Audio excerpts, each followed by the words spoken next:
Good morning from Bybit Crypto Org in Dubai, and welcome to another session of livestream. I'll be your host today. My name is Sheikh Bilal. I'm the head of Bybit Learn, and today we will be diving into the topics that are becoming some really critical importance in the crypto ecosystem. So before we start, I just want to give you a bit of a brief on today's topic and what we're going to be discussing. Today is more of how trust is built, how markets stay stable, and what really happens behind the scene when the industry faces some really security challenges. Before we begin, let me walk you through the detailed agenda. So Web3's biggest strength is openness, composability, and permissionless access, which demands final layer of defense during a crisis. And today we are going to be joining with 4 people and 4 leaders who operate in this last line of defense. Each one are from different angle of security, data, and risk management. Let me just quickly introduce our valued guests. So we have with us today Dima, who is the CEO of Hacken, which is a group cybersecurity specialist from more than 14 years of experience in risk controls and smart contract auditing. Thanks, Dima, for being here today. It's a pleasure. Thank you for inviting me. Yeah. Great to have you. The second one we have is our own Alan Chen, from the head of blockchain risk control at Bybit, who is responsible for the systems and controls that protect users and manage on-chain risk during the critical incidents. Hi, Alan. How are you doing today? Yeah, really glad to be here. Amazing. Next one in the line would be Sebastian Nave from DL Research, providing transparent cross-chain data and analytics on DeFi protocols, TVLs, flows, fees, and early warning indicators. Hey, Seb, how are you doing? Hey, great to be here. I'm super good. Thanks. And finally, I have Dr. Kang Lee, who is the CTO at Certic. Certic, if you don't know about it, is more of overseeing large-scale blockchain security tools and industry-leading smart contract audit frameworks. Thanks, Dr. Kang, for being here. Lovely to have you on board today. Yes, cool. Thanks for the invitation. Thanks. Thanks. All right. So these are the people who you see, they actually see stuff that's public is not seeing on a daily basis, which is more of the operational reality of security when things actually go underwater. So tonight, we just want to take you inside the real incident response cycle, including how funds movements are traced within minutes, how risk teams coordinate across chains and jurisdictions, and how data models flag early red alerts before they actually escalate. And finally, how exchanges like Bybit are able to intervene, block malicious transfers, outflows, and help stabilize the market during these panic situations. So we'll also talk about how safety is shared. Platform controls can reduce risk dramatically for sure, but user-side practices, what you can do as a user to make sure that you protect yourself from anti-phishing codes, withdrawal delays, multiple dash security protection. Security is strongest when both sides are actually working together. So before we start the panel, a quick reminder. We are actually doing 2 red packet rounds today. And one will be for 300 words of MNT, another one for 200 MNTs. So please stay tuned in the live stream, and we'll disclose the giveaway shortly. Okay. So starting off the live stream, I think the first topic is towards the security and sector enforcement. And I would like everybody to kind of collaborate in that particular area. I just want to have some quick questions. So how do you guys respond during the security breach? And I just want to refer to Dima first. From your experience analyzing exploits, which steps in the incident response chain usually fall first for the protocols? First of all, they have to have the on-chain monitoring tools, and there are already quite a few at the market. We have one Extractor. The other ones are Hexagate, Hypernative, Iron Blocks, and those tools they can see the attack on the especially decentralized protocol or DeFi protocol in advance. Yes, so the attack on the smart contracts is done in a few steps. Yes, so first is the malicious smart contract is being deployed, then it's going to be funded, in many cases funded by through Tornado Cash or through other wallets that might have the black mark. And this is already like 2 blocks, and then on the 3rd block they can start like doing the malicious interaction with the protocol. And that's actually, these 2 blocks is enough for a proper security team to identify the potential threat and stop it from the interaction with the smart contract. So it can be either like just a stop, or it can be the stop of this particular smart contract to interact with the protocol, or it can be a complete pause and of the whole protocol and basically the liquidity protection. Unfortunately, right now we still see that this is not an industry standard as a smart contract audit, for example. And we see that a lot of protocols are being hacked, and they don't even identify on time that they've been hacked. We all know the Ronin, very famous Ronin hack, the breach, when they got hacked for hundreds of millions of dollars, and only after 5 days, when some user couldn't make a breach, they found out that they have missing hundreds of millions, and that's of course this is a disaster. So, but yeah, so we definitely need some of the proper dashboards, or I don't know, like highlighting the good practices and bad practices from different protocols, so that it becomes the industry standard.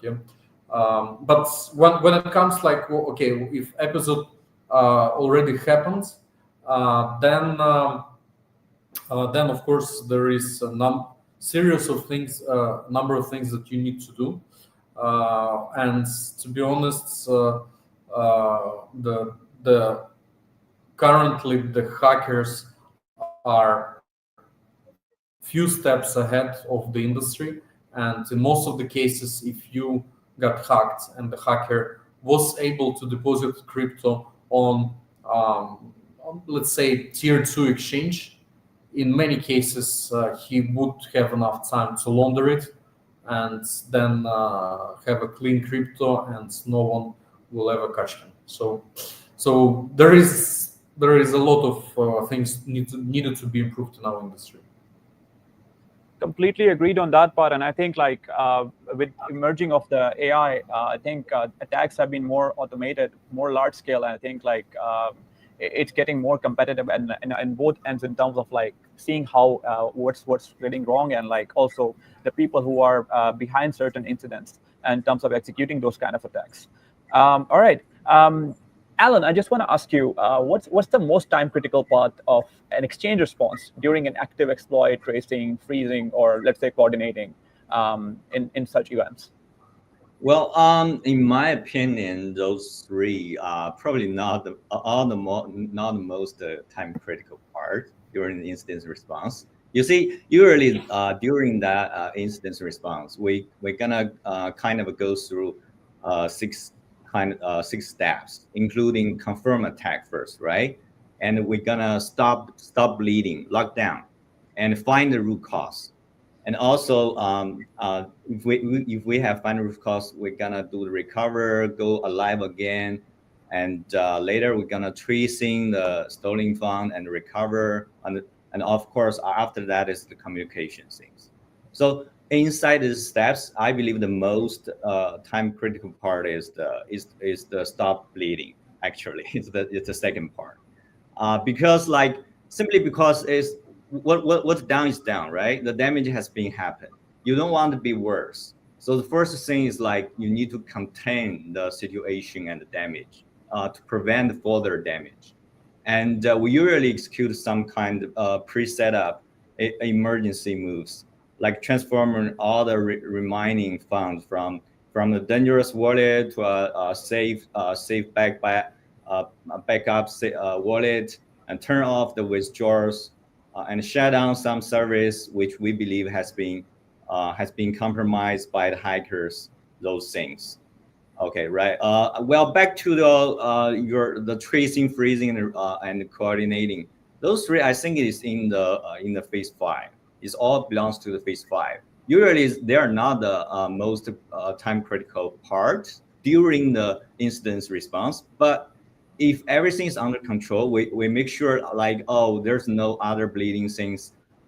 Then the priority will be higher. We're gonna purchase all the stolen funds after we think we are safe now. Yeah, that's basically my point. Amazing. Yeah. That does make sense. I think like it's a time critical event at the end of the day. So I think more priority should be given to the certain things in line. Yeah, amazing. Sebastian, I have a quick question for you. How reliable are current KYT and wallet risk models in catching malicious flows before they actually hit exchanges? Yeah, that's a good question. I would say for KYT and wallet risk tools, they're useful, but they're not very reliable at stopping bad actors before funds reach an exchange. And most of these systems, basically, they work by looking at past behavior. They can easily flag wallets that are already known or patterns that they have seen many times before. But the main problem is that these models learn from the past. They rely on labels like this wallet was bad before, or this pattern has been risky before. But attackers don't reuse the same patterns. They create new wallets, they create new routes and new transaction behaviors that look completely normal until the last step. So I would say the simple, obvious cases get flagged early, but the more sophisticated flows only show their true nature when they finally reach an exchange or another monitored point in the system.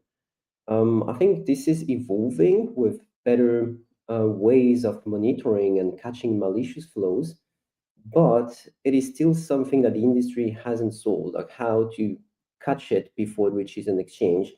But yeah, still work in progress, I guess. Cool. Okay. Yeah, it makes sense. Another one for Dr. Kang. I just want to ask you which protocol level design choices make KYT and blacklist actions more effective during a real incident? Okay, so I assume by protocol design, protocol level design, you mean like the DeFi project when they say or the the project that they are interested to say use KYT if they got a chance. Suppose they got a chance redesign their their smart contract, what they should do, right? And of course, it depends on the design choice depends on their functionality, really what purpose of their protocol. But from the security point of view, I would say the design choice, I would suggest really focusing on the simplicity, to really try to enable the, operational monitoring and maintenance, because most of the project probably busy, really design their smart contract API for functionality. But if you think about, really running it later, rely on KYT or maybe even transaction simulation to make decisions. I think it's really important to make sure you have a clear role separation. Make sure your API, your interaction is really simplified. Don't have really too many entrants, right? So I will emphasize simplicity because again, the detail has to be decided by the project, the concrete functionality, but make sure they should think about simplicity for monitoring, for operation. That would be my suggestion. Makes sense. Okay.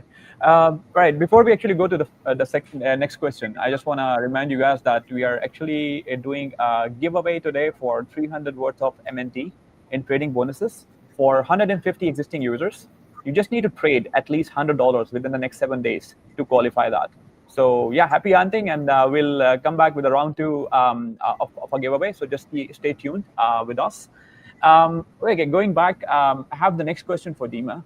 I just want to ask you, why do transparent postmortems still vary so much in quality, and what should be the minimum standard for, let's say, incident reporting? Yeah. So let me start with the problem. So how the whole this industry operates. So exchanges usually receive hundreds of requests and sometimes thousands of requests from the victims that this or that deposit was the deposit of from the hacker because he hacked me this, he scammed me that, and the reality is that it is physically very complicated to get a very clear understanding of is that claim is legit or not legit. This is first problem. Second problem, there are a lot of hundreds and thousands of cyber police guys, scammers, a lot. So, and for exchange, it's also a very tricky question whether the police claim on that or this deposit is legit or not. Yeah, not all the policemen from different countries that have the authority do a proper job, you know. So because of that, there is like certain communication channels built with the verified policemen, and only through them you can do the proper claim. But unfortunately, people don't know it. And even in very developed countries, the verified policemen, they also don't they also don't give tools to people to make the claims, because again they will receive so many unfaithful and fraudulent claims.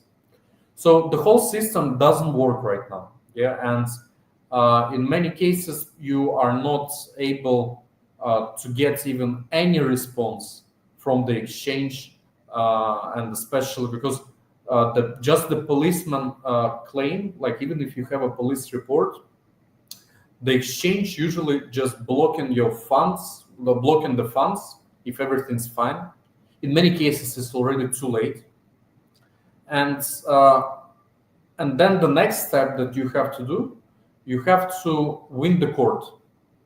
Yeah, you have to have a court decision, and then the court, based on the court decision, which usually takes around 1 month, maybe an exchange again, if it's a faithful exchange, they will provide to policemen some details of this case. And unfortunately, in many cases, the answer of exchange is just like, oh, sorry, that was we made an investigation. Unfortunately, it was a fake KYC, and the funds are already withdrawn. And to be honest, there is no way right now for policemen, because I work closely with different policemen in the world. There is no way how they can review the validity of that answer. Yeah, because many exchanges, they are not performing any global. They are not like, only now we see certain movements when exchanges start to get global licenses. Yeah, like Bybit does with the ESCA in UAE and Europe. And now, like, these exchanges will have to, cooperate very tightly with the police all over, or with the with the country police, or where they have the license. But all the other ones who doesn't have such license, not answering to police is like is okay deal, because they don't have any consequences, they don't have any accountability. So so once again, if you are a victim of a case, the chances that you're going to recover your funds, even if you see that they were deposited to other exchange, especially non-regulated, are super minimal. And if you have some friends that promise you, like, pay me in advance retainer 5 ZK and I will do my best to recover your funds, I wouldn't make this expense. But if it's done through regulated exchange, then the chances are very higher. So my recommendation not to trade if the exchange and not to keep any balances if the exchange is not regulated.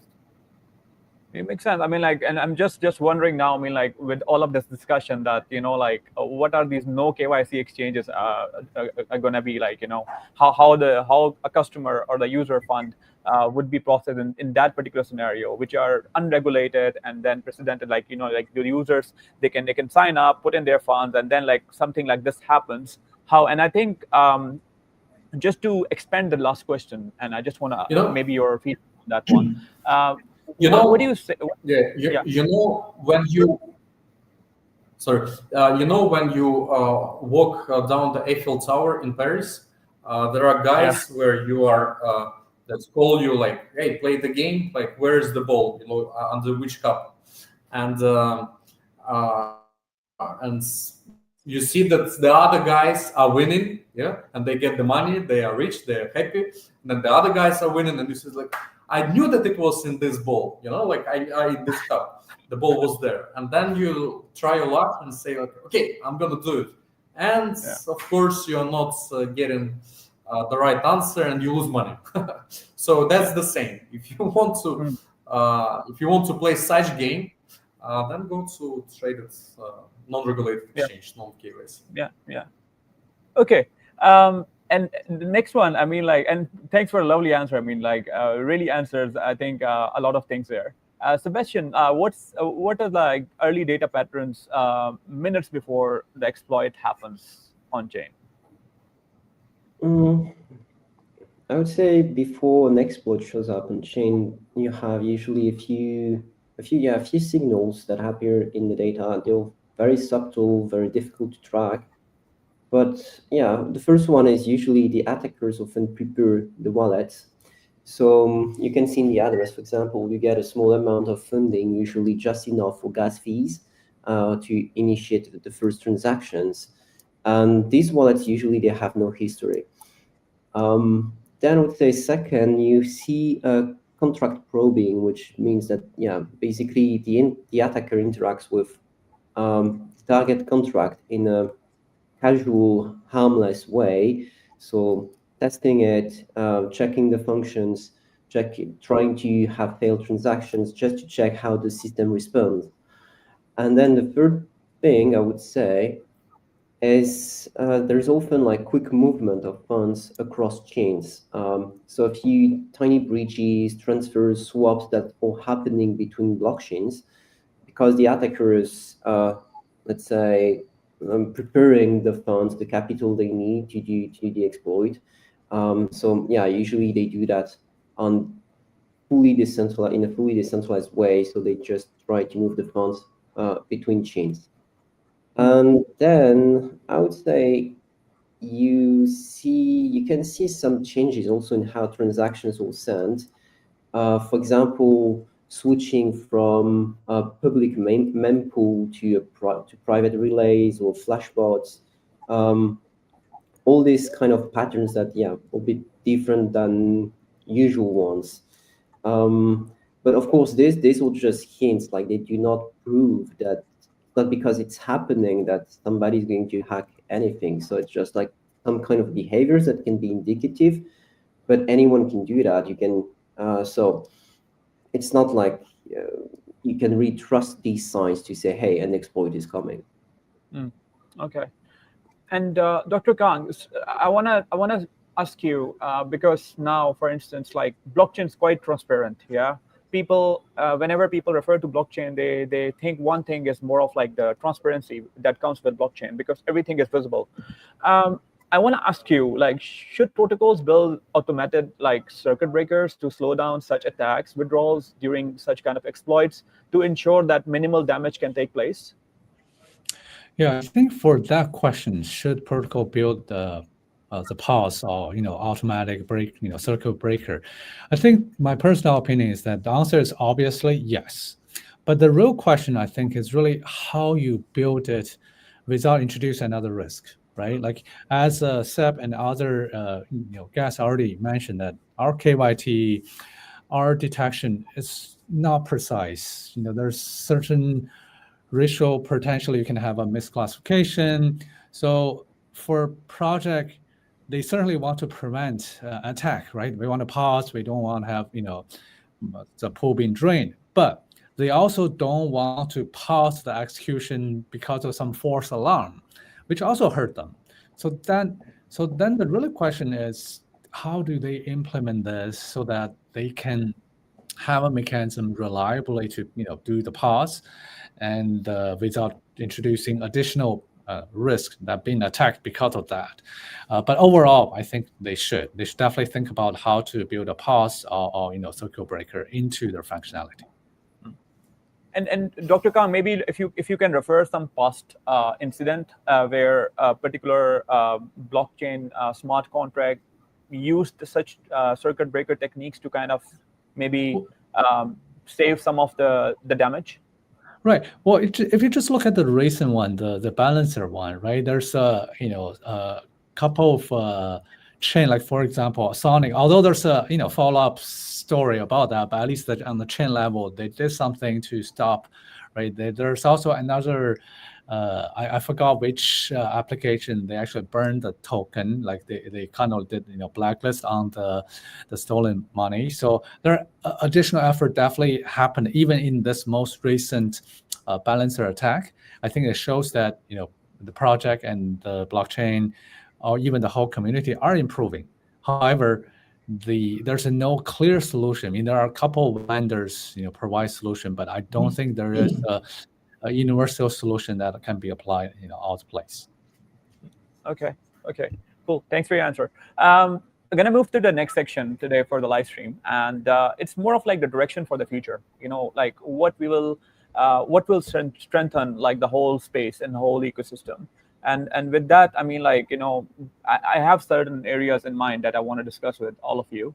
And I would ask Dima from a security auditing perspective, which control upgrade will make the biggest difference next year or this year, let's say later in the year? And smarter blacklist automation, better heuristics or withdrawal delay options, any of those can help?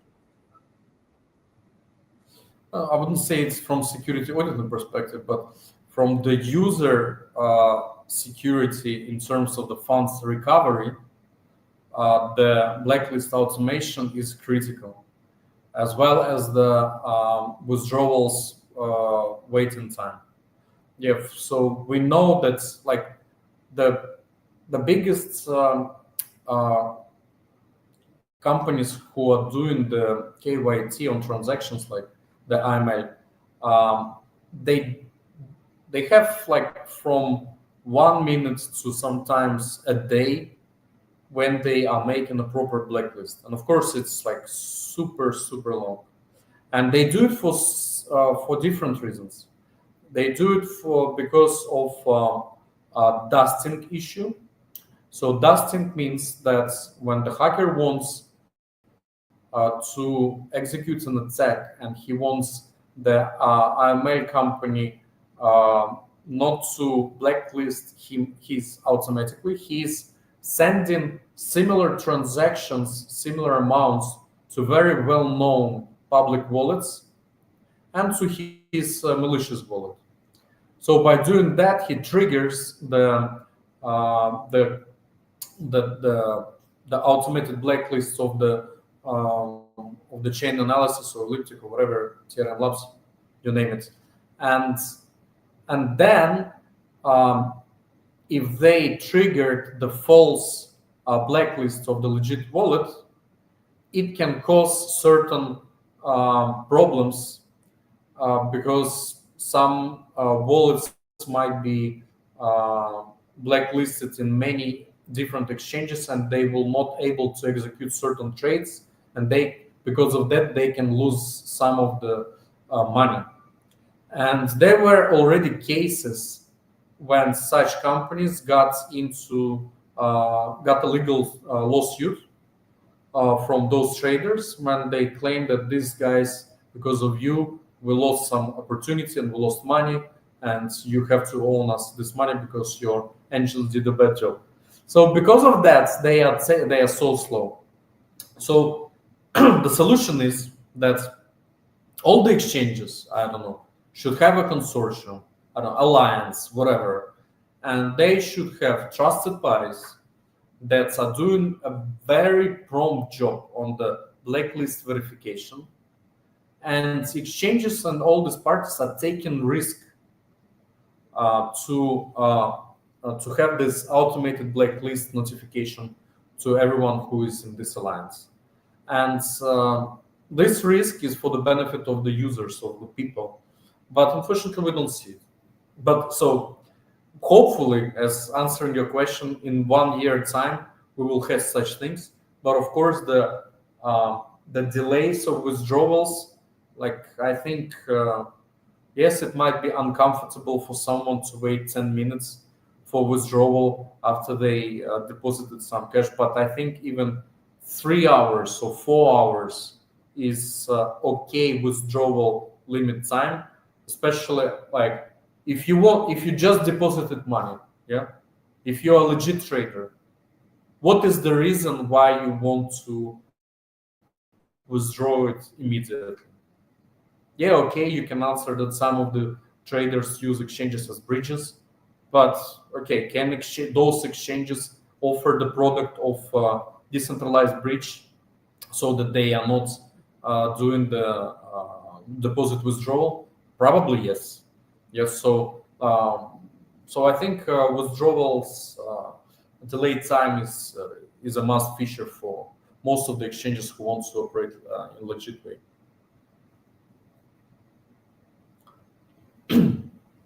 Okay, cool. Thanks for answering that. With that, I mean, I want to have another red packet giveaway. So this is a round 2. So we're going to be giving out $200 worth of MNT in trading bonuses for 100 new users. So if any of your friends haven't joined Bybit, you can literally like share the link and let them join the platform and get a chance of winning $200 worth of MNT. Sign up and deposit again at least $100 within the next 7 days to be able to claim the voucher. Thank you so much. Cool. Okay. Interesting discussion, guys. And I just want to move towards the next one to Sebastian from DL Research. From the data analysis standpoint, how would the industry evolve risk models for stablecoins, venues, and counterparty tiers, and what new gaps do you see emerging? Yeah, I think it's a very good question. I think from a data point of view, I think that, let's say, the current risk models for stablecoin are too simple. They focus a bit more like in TradFi on names and labels. So you have, for example, this is tier 1 exchange, this is a tier 2 venue, and so on. But this is not enough. We think we need to get into something more deep. For example, first we need to understand 3 things. You have the risk of the asset itself, which is one thing. Then there is the risk of the venue where it trades on. And then there is also the risk of the route that the funds take to get there, actually. And if you consider, for example, fully backed fiat stablecoin on a small DEX, it is a very different from a yield-bearing stablecoin with complex backing on a top exchange. And actually, this should be scored differently, not based on where the asset is, but on all the complexity of it. Then I would say there is, basically this need of moving from a static tier system to route-based score. So instead of just saying this venue is tier 1, we should score maybe the full path, like the issuer, the bridges, the pools, the lending markets, and also the exchanges. So everything that gravitates around the asset itself. If a route passes through thin liquidity, risky collateral, for example, opaque OTC desks, whatever, that should show up as maybe something that can be risky, even though the end venue, the exchange itself or the DEX is a good one. Third, I would say there is these things have it's good to say, okay, we need to track the route, but it has to be dynamic as well, because for example, if you have an asset that has small DPEGs, okay, fine. A stablecoin that has small DPEGs, you can say, fine, it's still stable. But if it's something repetitive, if the liquidity in the pools are evolving a lot, then you need to ask questions like, is it really solid? Is there any kind of issues? In that case, it has to be tracked live so that you can make the tier, let's say, you assign to it evolve accordingly. Yeah, I think that answers your question, I guess. Yeah. Yeah. I have more to ask on stable coins later on, so I'll keep those questions on the side though. But thanks for answering that one. I want to ask you, Dr. Kangley, to build real trust, which future step matters most: formal MOUs between security teams, joint incident response drills, or standardized public safety metrics? What do you think is like the most important one? Well, I mean, I'm not a really expert to comment on MOU, but I would say that MOU is probably just a starting point. I don't think for a truly trusted party, when they collaborate, they will, go back to, dig at the MOU, document to say, oh, this is the limit we will do. I think MOU should be the starting point.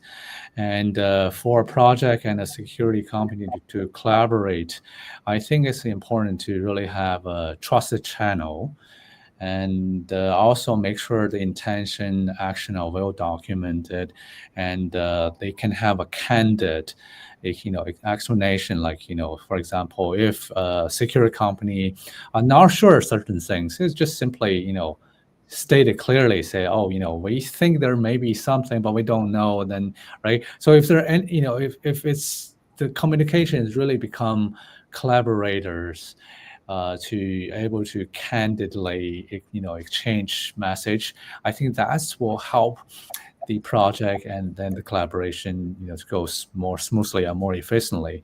So I won't able to comment too much on MOU itself, but I would say, using that as a starting point and really build deeper trust and deeper collaborations. Makes sense. Cool. All right.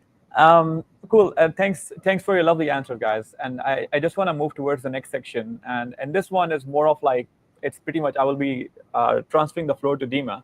Dima, I want to bring you in for next part because it connects directly to something that we take very serious at Bybit, which is transparency and proof of results. And I know like we have been working together for the Bybit proof of results. And I just want to give you a chance to speak a little bit more about that in terms of like, what's the transparency like from an exchange, how it should be, and what do we put out there as an exchange right now? Yeah, sure. Yeah, so proof of reserve is it's, I would say, intermediary task, intermediary engagement for the full scope financial audit. And this exercise means that the user deposits are included in total amount that is checked with the assets that are belonging and proved their ownership by exchange.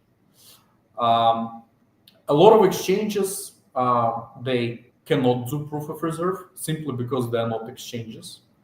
In my approximation, we have only like 20 exchange. All the other ones are brokers, because without user consent, they are sending their tokens, their crypto, to other exchanges with bigger liquidity.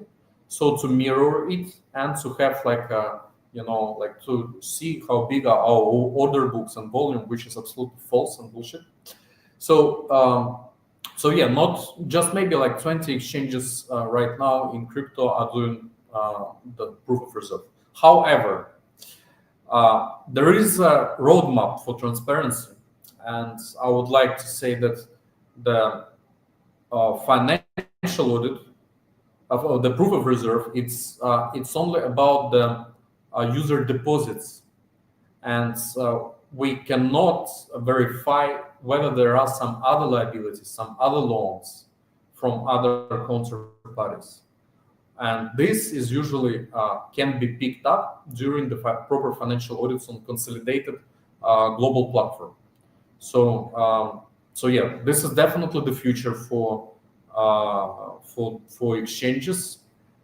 They will have to do the financial audits, and But those who cannot even do the proof of reserve is definitely doesn't worth even looking at it. But you are on the right path, and I know that you are you already work in this direction.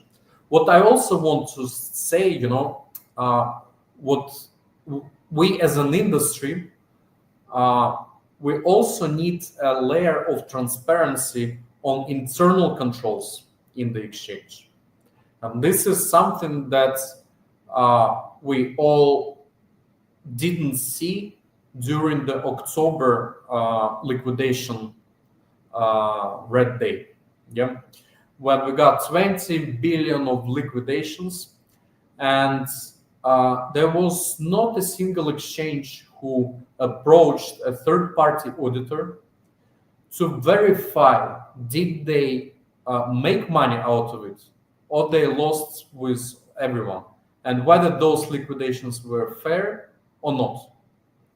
Yes, so saying that, I believe that the future of transparency with centralized exchanges is way more cooperation with different independent security, and not only security, auditing and IT controls auditing firms. Yes, so we need to have way more reports, third-party independent reports on such particular things. But once again, Bybit is definitely leading this transparency movement. Amazing. Yeah. Thank you. All right. Next section, I have two questions. I just want to ask you guys, and maybe first one, Dima, you can answer. In the recent years, and this is mainly towards like stable coin yield generation. In recent years, yield generating protocols have become more complex. Yeah, multi-asset strategies, layered collaterals, dynamic rebalancing. From your perspective, where is the fundamental risk usually? Like where does it hide in the yield audits, like in the smart contract design, collateral structuring? Like, can you give a bit of a brief on that? Yeah, thank you so much for this question. Yeah, thank you for a lot of questions. I love it. Yeah, so we see the rise of the stable coins and RWA projects, and also certain algorithmic stable coins that offer yields from there, some DeFi strategies or whatever. And the problem of it is that those yields don't go through proper audit, not just smart contract audit, because especially for stablecoin there is not much to audit from the code point of view, but like a proper yield audit that can prove that the company who is offering those yield, and for the stables, first of all, is solvent, so that they are not where the money goes, that they are not being wasted or put into too risky strategy. Second, so it's basically rights and obligations and legal stuff. The same comes to the RWA real estate. So in many cases, the property that you think you bought, the property is not your property, and is not the property of the company that you deposited funds. Then second is the financial sustainability of that yield. Either it's where the yield is coming from. Is it like minting new tokens and getting the liquidity from new buyers, so basically a pyramid? Or this is something sustainable from the trading, or some other, this yield is coming from some real world use cases. And the third is also scalability.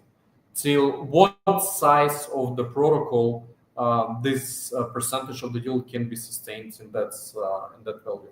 So all this, all these procedures should be done, because basically yield, what is yield? Is an investment offer.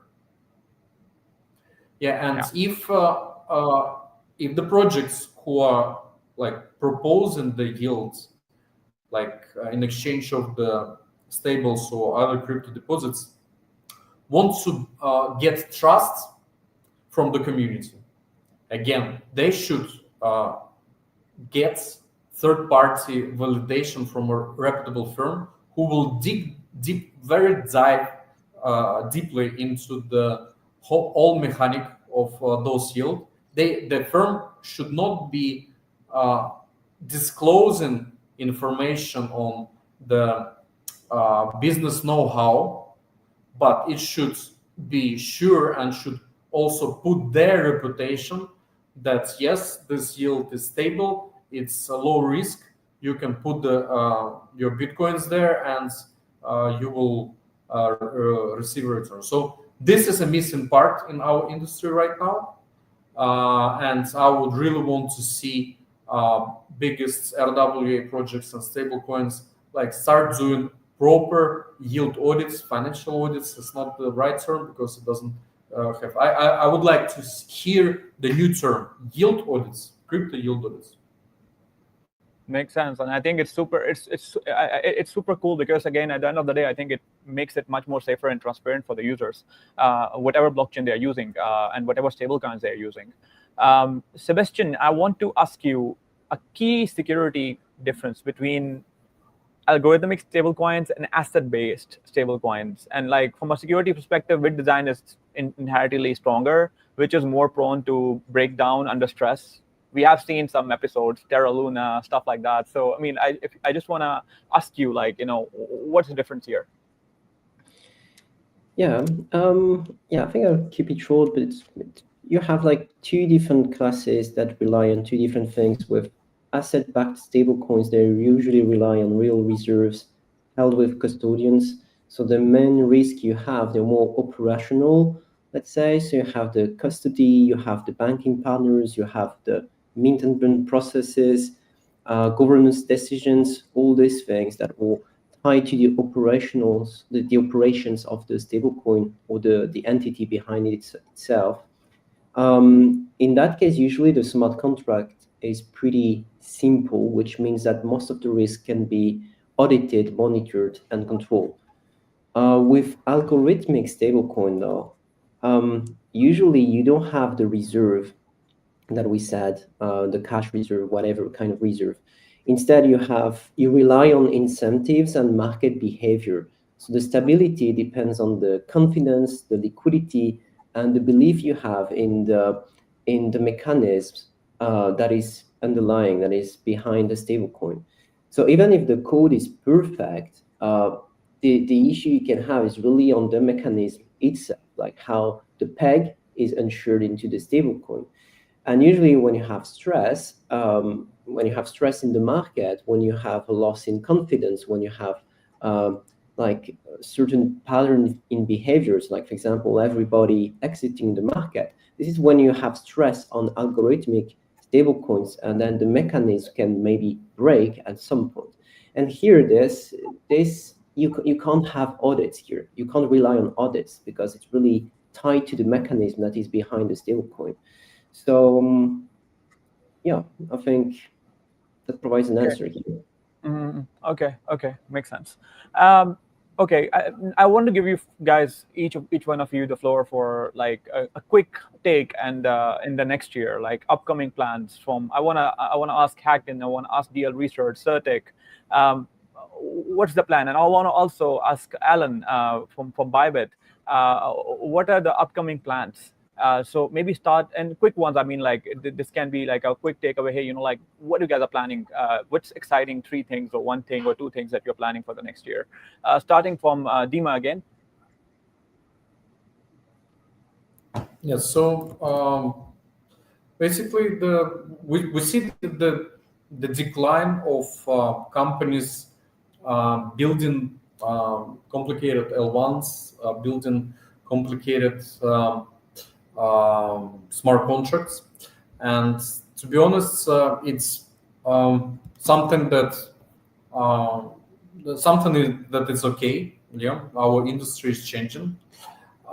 We see that the institution money started to drive the trends in crypto industry, and institution money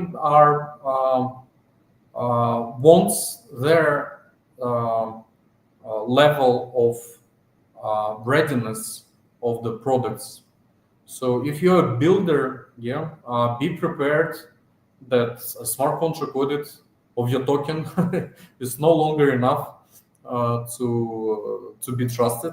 So be prepared to invest way more in independent assessments of your idea, your product, and from retail point of view, also start to be skeptical. We are entering. We still didn't have a big scam yet in 2025. Yeah, we got some hacks, but not a huge scam. Maybe 20 billion liquidation. Yeah, probably that's a big scam, but not a big scam of the some big protocol. So be skeptical and always ask uncomfortable questions to project founders. Amazing. Yeah. Super important again, like during these times, in certain times, I think, quite good. Sebastian? Yeah, I would say going forward with, so we rely a lot on data from DeFi Llama, and they're putting a lot of effort in collecting more and more data, and this data are used by many institutions, exchanges, risk raters, and the goal is obviously to get more and more of this data. And from that, with DL research, that's where we really, let's say, leverage this amount of data, which is invaluable.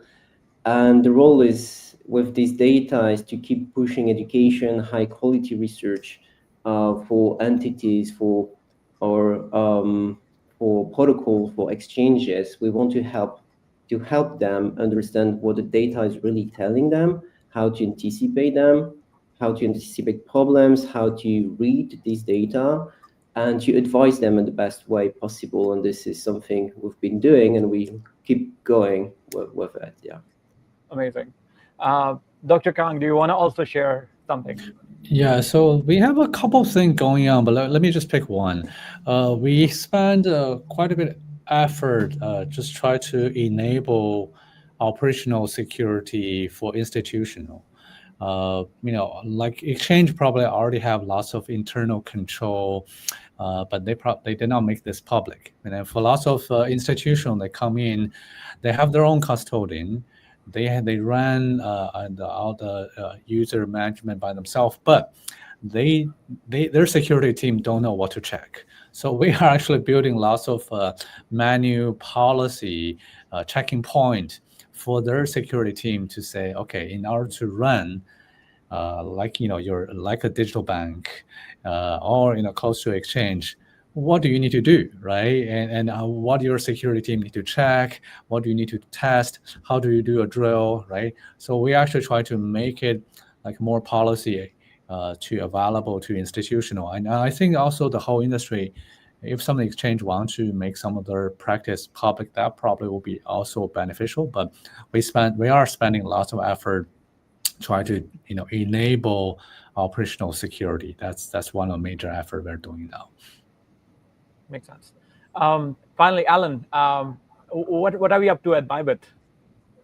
Yeah, regarding to this issue, I guess after the February 21, we have done a lot of improvement, right? We have a comprehensive auditor on all our infrastructure.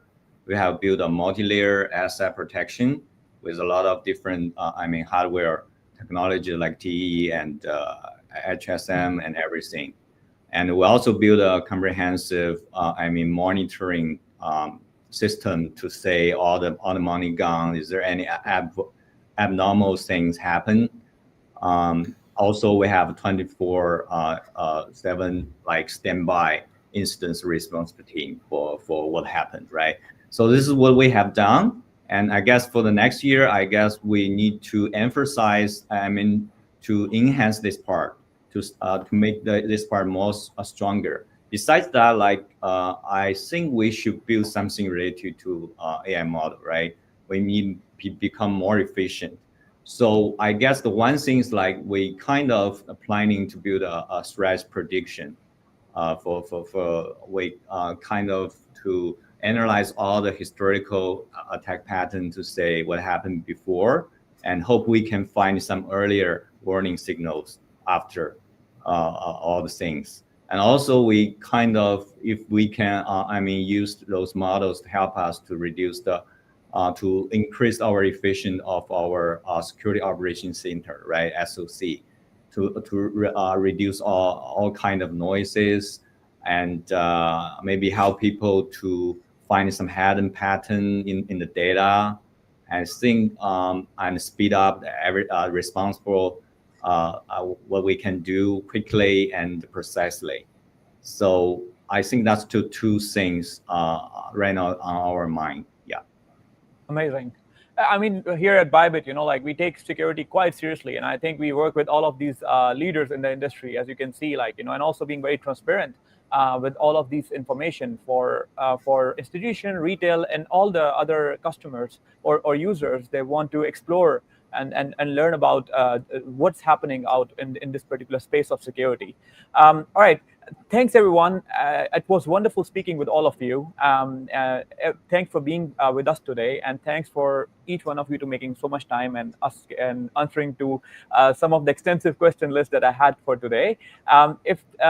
If there's one thing to take away, I think it's that good security isn't loud. It's just quiet work, that pretty much keeps everything running when stuff gets underwater. So I think, that's how I'm going to end the stream. Appreciate you all tuning in, and we'll see you soon in the next stream. Thank you so much for watching us, and looking forward for the next one. Thank you.